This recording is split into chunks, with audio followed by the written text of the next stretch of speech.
Hi, my name is Christina. I'm from the Faculty of International Relations from Iván Franko National University. I'm a PhD student. So actually I've got two questions for you. The first question is, we've been talking about the free trade agreement between Ukraine and European Union and signing it in Vilnius. So the question is, for Ukraine, it will be European is a huge European market of 500 million of people, and of course investment, and of course higher standards of for producers in Ukraine, from which the people of Ukraine will benefit, because of course they will benefit from the competition. But could you please define what would be the main benefits for the European citizens of Ukraine's signing the free trade agreement? Because you know Ukraine is a huge country. It's not like those small countries, because it's 45 million of people.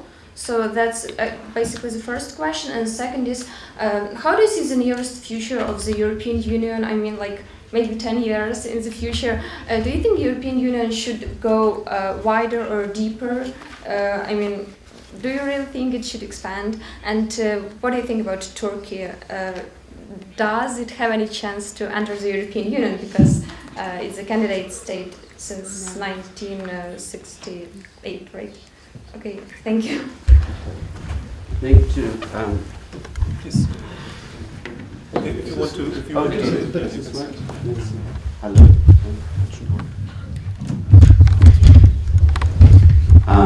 I think that to answer those questions, I would have to ask the Vice Rector to invite me to give a series of 10 lectures to respond to your questions. But very briefly, I think first of all, for what are the benefits, as it were, for the people of the European Union from such an agreement? This was your first question. I would say, first of all, the EU, and starting with the neighbors immediately to the west, want to feel that Ukraine is a stable and increasingly prosperous country. We don't want to feel that Ukraine is a kind of unpredictable no man's land between the Russian Federation and the European Union. We don't want to see it as a country where the rule of law is weak and where certain problems might spill over into our neighboring countries. We want it to share in the prosperity and the stability and the political freedom of the European Union, also, as it were, for selfish reasons, because this will then give us a more stable and predictable neighbor. Also, as you mentioned, with 45 million people, it's not a negligible market, and we think that there are many opportunities for potentially profitable trade and investment in both directions. The European Union also is very keen on diversifying its sources of energy and energy routes to the European Union, and Ukraine is a key transit country, and by bringing Ukraine into the system of trans-European networks, the European Union could reinforce the diversification of its own access to energy from wide-ranging sources. So I think there are a number of reasons which range from the political to the concrete, economic and energy-related reasons why we have an interest in this. Again, we could discuss at more length. Where do I expect the European Union to go in the course of the next 10 years or so? As you know, since the collapse of Lehman Brothers in 2008, there has been a prolonged and almost chronic economic and financial crisis in Europe, exacerbated to some extent by the euro crisis in the EU, as the euro has been revealed to have been a project that didn't really have very firm underpinnings when it was introduced. There is a kind of calm that has been introduced recently into the markets, which I think is temporary for the time being, because we need to find a more solid foundation for the euro. And I think this is going to be the main challenge for the years ahead, as well as finding the right relationship between the 17 countries as they are now, who use the euro as their currency, and the other 11 member states of the European Union who do not. So designing an architecture with at the core the Eurozone, but with grouped around the Eurozone another dozen or so countries in the future that have not adopted the euro, this is going to be a huge challenge. The whole question of core periphery relations in the EU and the future architecture of its internal functioning is a major challenge. In terms of enlargement and the number of members of the European Union, at the moment the EU, as you say, has accession negotiations with Turkey. It is negotiating with Montenegro and will probably start negotiating for accession with Serbia next year. I think if all goes well, it would be reasonable to assume that Serbia and Montenegro would accede to the European Union, maybe around 2020, making us 30 member states. We hope that other countries in the Balkans will resolve their bilateral conflicts, such as the one between Macedonia and Greece over the name question, or the remaining issues between Kosovo and Serbia, even though these have now been addressed in a very courageous way by both sides with the encouragement of the European Union.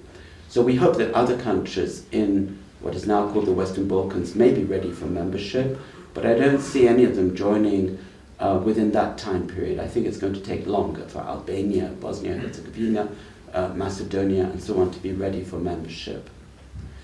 The accession negotiations with Turkey started in 2005 and they're moving very slowly. They are very challenging. The Turkish Foreign Minister, Mr. Davutoglu, has said he hopes Turkey might become a member of the EU around 2023, 10 years from now, and 100 years after the Ataturk revolution in Turkey. Most people think that this is rather optimistic. Clearly there is a question mark for various reasons, a big question mark over Turkey's future membership. Some member states don't hide the fact that they're opposed to it. This was the view of Mr. Sarkozy, for example, not held in quite the same form by Mr. Hollande. There are also doubts and hesitations in Germany and elsewhere because Turkey is such a large country, it has such a low revenue per capita, geographically it's located close to and even in the Middle East.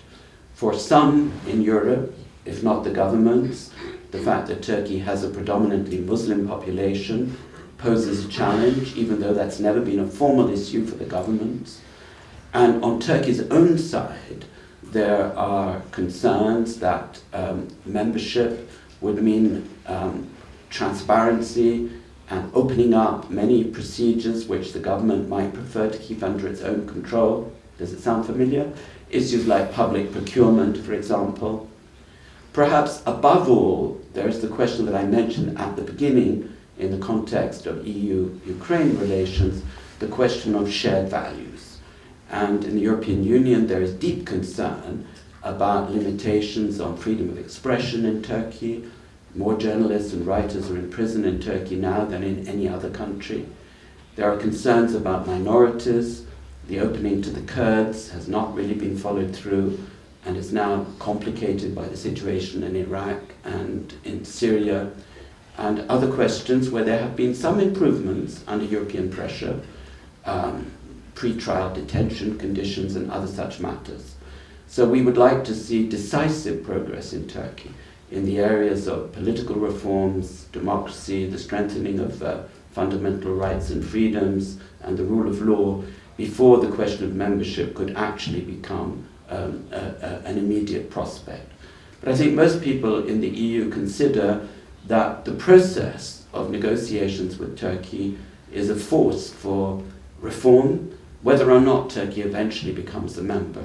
And the Turkish government seems to share this view, as it has not walked away from this process and in fact recently has re-engaged.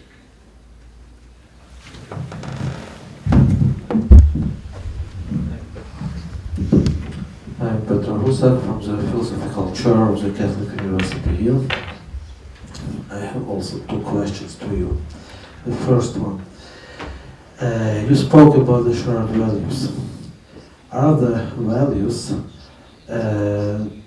to which the European Union is now committed the same values as we know them from the European culture throughout history? And the second question, why, in order to promote prosperity, to establish sound social and political relations, in order to conquer corruption, and so on, one needs an over-expanding political structure, which is the European Union now?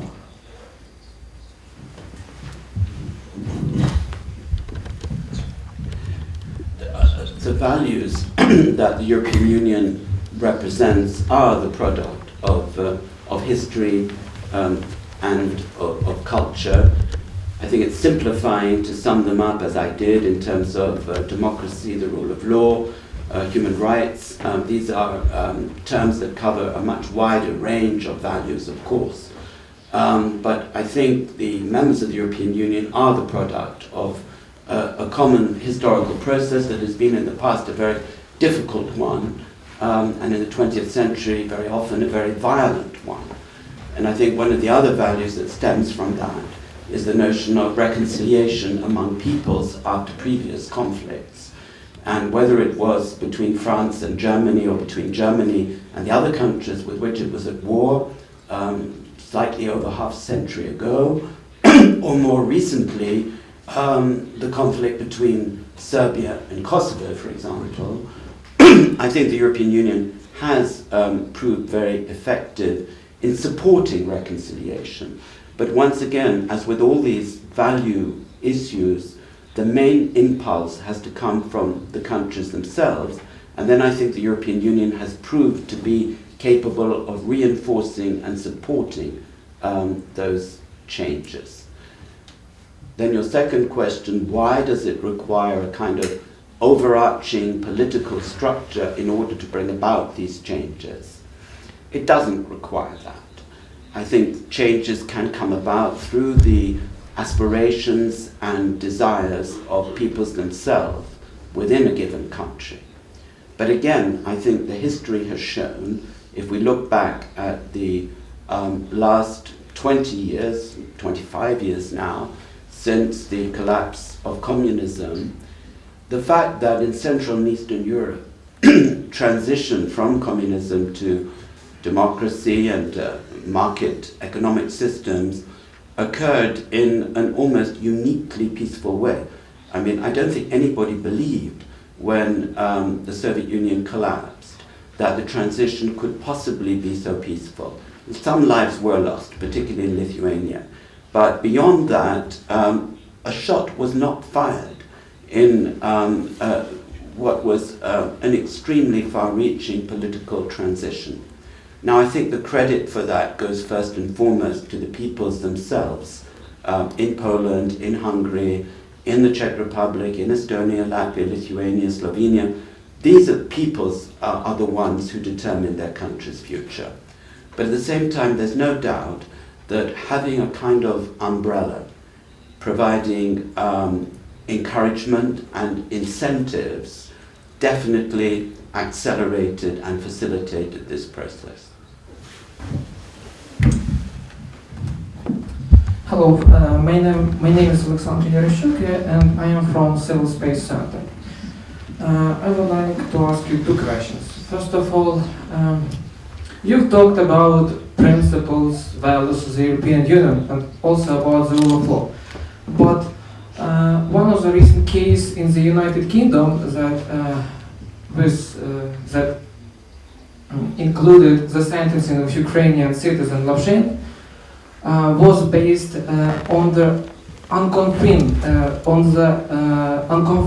evidences, and he was tried without due process of law. And do you think that the European Union and the United Kingdom really was guided by the rule of law? I don't think so. And the second question is, it seems to me that the European Union sometimes uses double standards approach, because in Ukraine you are talking about Tymoshenko, Lutsenko, and about else people from the political environment. but inside the European Union, you sometimes violate some principles of some human rights principles. And the second main question is about who are the true friends of the European Union, Tymoshenko or Lutsenko or the people of Ukraine? Well, on your first question, I must say I'm not familiar with the details of this particular case, but certainly the countries of the European Union are not perfect. No country is perfect. I think what is important is that in the event that justice has not been fully satisfied at any given level, there should be a system of redress. There should be a legal system that is open and transparent, and that if any citizen or if any individual who is not a citizen of a member state feels that justice has not been done, that there should be a process of appeal that goes in the end all the way up to the European Court of Human Rights, and that governments should then take into account those judgments. And this is the case, I believe, in the European Union. There are, of course, abuses of human rights everywhere. The question is there a system of redress? There are minorities who do not always receive fair treatment. There are political groups who, alas, at the moment are making their voices felt quite strongly in many European countries, who are xenophobic, who are nationalistic, who do not fully respect the rights of minorities. But the question is there a system of independent powers? Is the judiciary independent? Is it appointed not by politicians of the day, but by an objective process, so that in the end the citizen can have confidence that the justice system respects due process, and that in a sense justice is blind. And I think in most European countries, while the system is not perfect, the citizens on the whole have general confidence in the independence of the justice system. In my opening remarks, I really made an effort to underline that the conditions that the EU have established for proceeding towards signature of the association agreement have nothing to do with individuals.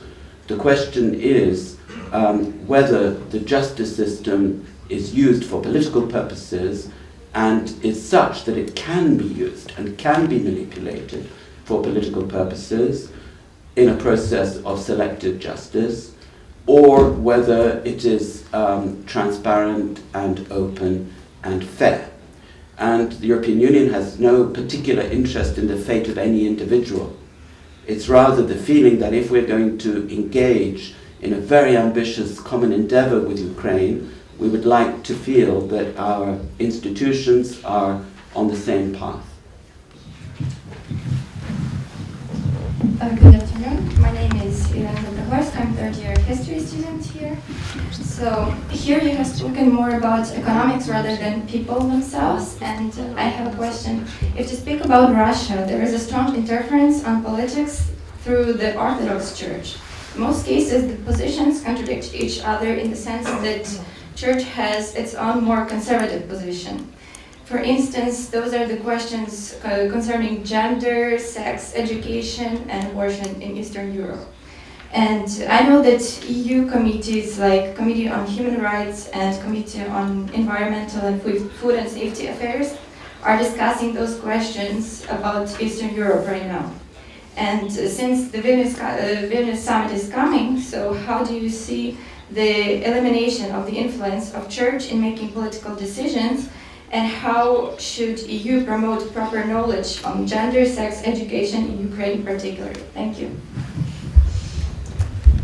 Again, I think a question that could keep us busy for quite a long time.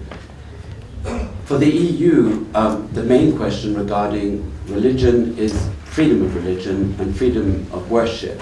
And the EU doesn't set out any particular pattern of relations between church and state. And in our own member states, we have very different models. And you have a model as in Greece, or for that matter, in the United Kingdom. In the United Kingdom, there is a state religion, if you like. I mean, the Church of England is the state religion, and the Queen is the head of the church. If you like, you could say the United Kingdom is a theocracy. although we don't usually think of it in those terms. Whereas in France, for example, you have a radical distinction between church and state. So the EU doesn't seek to lay down this type of relationship. This is up to the member states.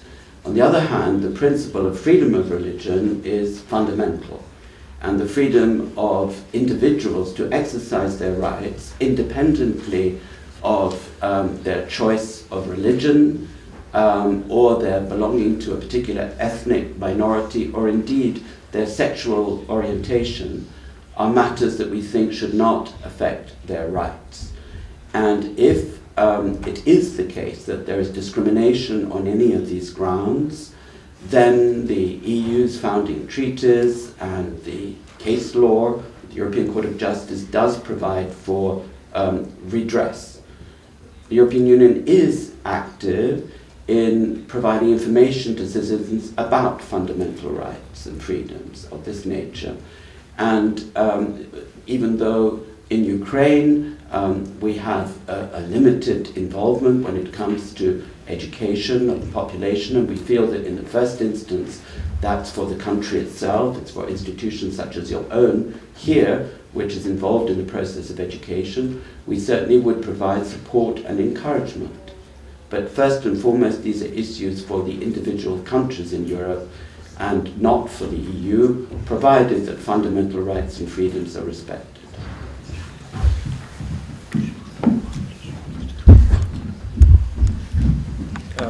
Yuri Kirillov from National University of Lviv.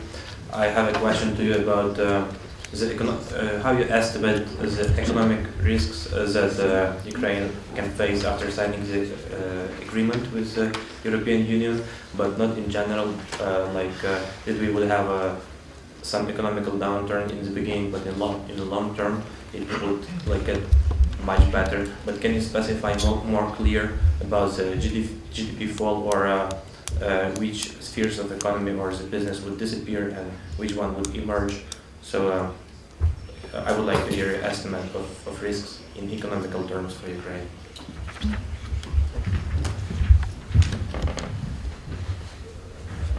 There are certain sectors of the economy which are already competitive and which would not require a long period of adjustment before benefiting from access to the European market. I think there are some sectors, for example, wood industries, some metallurgical industries, furniture, some chemical industries, where there would not be serious regulatory conditions before benefiting from free access. There are other areas, particularly where health and safety issues would require a fairly lengthy upgrading of facilities in Ukraine. Food products, certainly, dairy products, meat products, as in Poland previously, the conditions of food safety would have to be tightened up. So I think one has to really do a detailed review sector by sector to see which are already in a position to benefit fully and which would require a process of adjustment.